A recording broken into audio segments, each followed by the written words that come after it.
Accounting treatment of existing goodwill. Existing goodwill हम कैसे calculations करते हैं, ठीक है। When existing goodwill is a return of, जो एग्जिस्टिंग यानी बुक्स में गुडविल आपको दी गई है उसको आप रिटर्न ऑफ किस में करते हैं, पार्टनर्स के ओल्ड वन रेशियोज में करते हैं।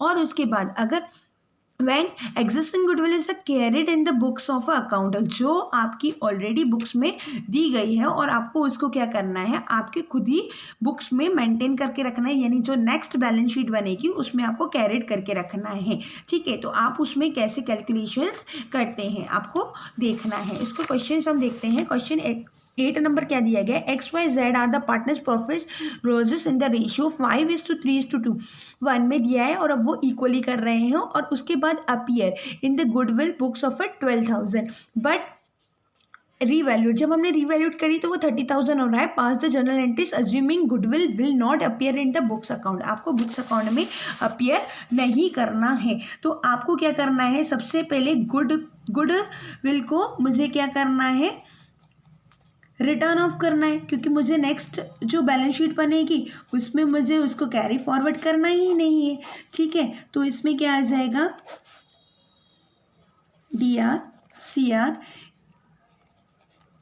X capital account, wise capital account and Jades capital account. अब गुडविल क्या कर रही हूँ मैं, रिटर्न ऑफ कर रही हूँ, मतलब गुडविल को बिल्कुल ख़त्म कर रही हूँ। तो जब एसेट आपका डिक्रीज हो जाता है तो कहाँ आता है, 2 में आता है। कितना दिया गया है, 12,000। अब इस 12,000 को किस रेशियोज में मैं मतलब डिवाइड करना है, 5:3 इसमें करना है। वर्किंग नोट, ठीक है, 12,000 रुपीज़ XYZ कितना 5/10, दैट मीन्स आपका ये कितना आ जाएगा 6,000। फिर 12,000 3/10, दैट मीन्स आपका ये कितना आ जाएगा,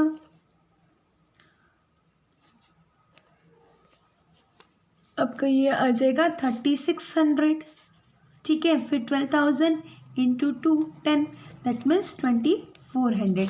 ऐसे ये डिस्ट्रीब्यूशंस करेंगे उनके ओल्ड वन रेशियोज में। जब भी हमको रिटर्न ऑफ करना है गुडविल तो हमें उसके ओल्ड वन रेशियोज में करना है।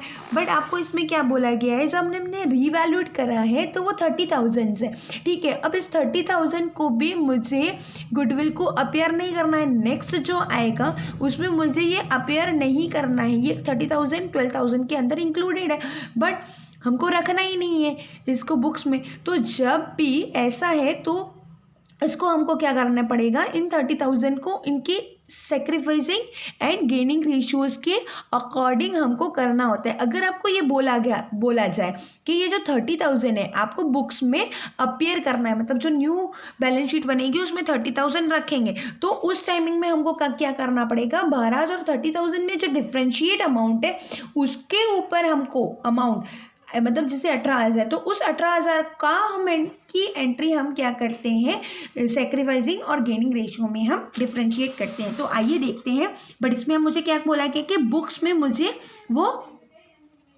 करना ही नहीं है। तो जब नहीं करना होता है तो हम क्या करते हैं, जो 30,000 ऑलरेडी मुझे एडजस्टमेंट में दिया गया है उसके मुताबिक मैं करूँगी। तो मुझे सबसे पहले मुझे क्या निकालना पड़ेगा, ओल्ड माइनस न्यू।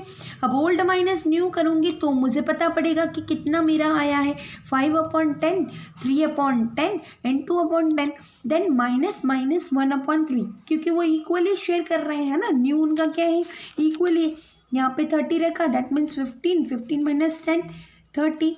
अगेन इधर क्या आ जाएगा 9 माइनस 10, और यहाँ पर फिर अगेन 30, दैट मीन्स 6 माइनस 10।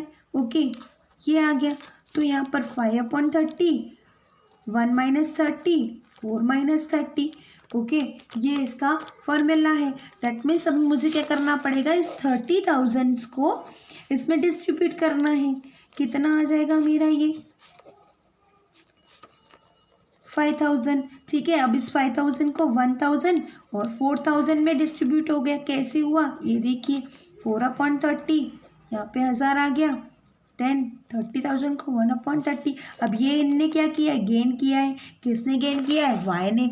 तो वाइज कैपिटल अकाउंट जो भी गेन करता है वो DR में जाता है, ठीक है। फिर जेड्स capital account, DR to X capital account.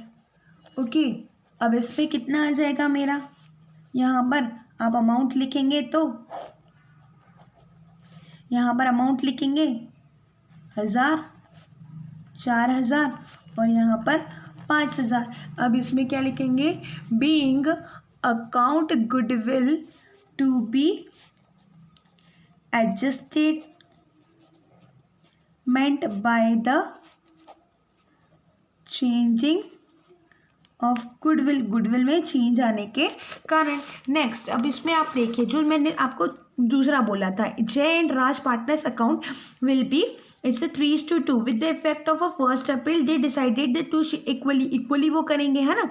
Goodwill appeared in the books, goodwill कितनी है 25,000 as on 31 March April 2019 they valued 1,00,000। उसने गुडविल कितना वैल्यूड करा है 1,00,000, बट उन्होंने डिसाइड क्या करा है, तो goodwill will be the carry forward in the books. जब भी हम कैरी फॉरवर्ड करेंगे बुक्स में, तब आपको क्या करना है, इसके अंदर आपको जो इसके अंदर गुडविल का जो डिफ्रेंशिएट अमाउंट है, यानी उसने वैल्यूड कितनी करी 1,00,000 और बुक्स में कितनी थी 25,000।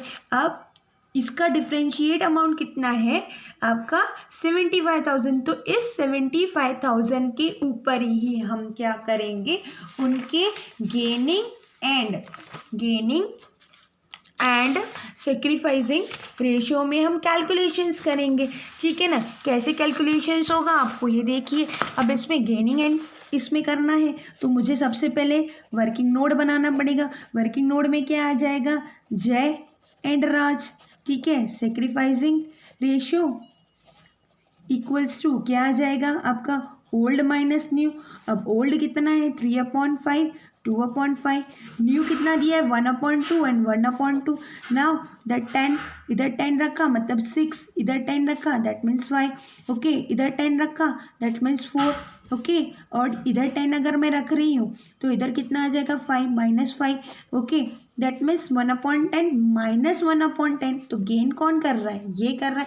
पर कितने, कौन से अमाउंट पे करेंगे, 75,000 रुपीज़ के ऊपर करेंगे तो 7500 आ गया।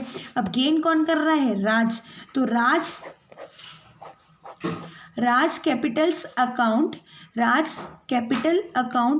DR टू जैस कैपिटल अकाउंट कितना 7500 एंड 7500 बीइंग एडजस्टेड। इसमें हम क्या लिखेंगे, adjustment of goodwill, here is your topic is goodwill is over.